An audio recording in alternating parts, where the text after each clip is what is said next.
आचार्य शंकर जब अपने अद्वैत ज्ञान से परिपूर्ण होकर के आगे की साधना के लिए वे काशी में आए, तो काशी में साक्षात भगवान विश्वनाथ ने उनकी परीक्षा लेनी चाहिए। और उन्होंने इस बात को देखा कि प्रातःकाल जब ब्रह्म मुहूर्त में आदि शंकर गंगा स्नान के लिए जा रहे होते हैं, तो वह सबसे अछूत कही जाने वाली एक सामान्य व्यक्ति के रूप में वह उनके मार्ग के सामने खड़े हो जाते हैं। तो स्वाभाविक रूप से आदिशंकर के मुंह से निकलता है, हटो, मेरे मार्ग से हटो।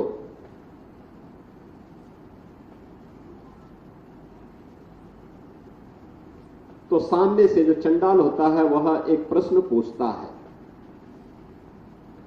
कि आप तो अपने आप को अद्वैत ज्ञान के मर्मज्ञ मानते हैं, आप किसको हटाना चाहते हैं? आपका ज्ञान क्या इस भौतिक काया को देख रही है, इस भौतिक काया के अंदर बसे हुए ब्रह्म को देख रही है? अगर ब्रह्म सत्य है तो जो ब्रह्म आपके अंदर है वही मेरे अंदर भी है।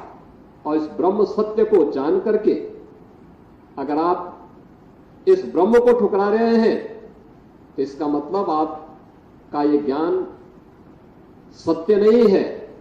तो उन्होंने, वे भौचक थे, एक चंडाल के मुंह से इस प्रकार की बात। उन्होंने कहा कि आप कौन हैं, मैं जानना चाहता हूं।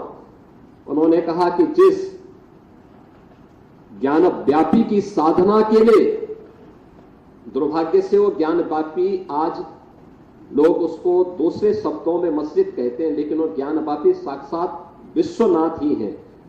जिस ज्ञान व्यापी की उपासना के लिए आप केरल से चल करके यहां आए हैं, मैं उसका साक्षात स्वरूप विश्वनाथ हूं। तो वह उनके सामने नतमस्तक होते हैं और उन्हें इस बात का पश्चाताप होता है कि नहीं, ये जो भौतिक अस्पृश्यता है यह न केवल साधना के मार्ग का सबसे बड़ी बाधा है, बल्कि राष्ट्रीय एकता और अखंडता की भी सबसे बड़ी बाधा है।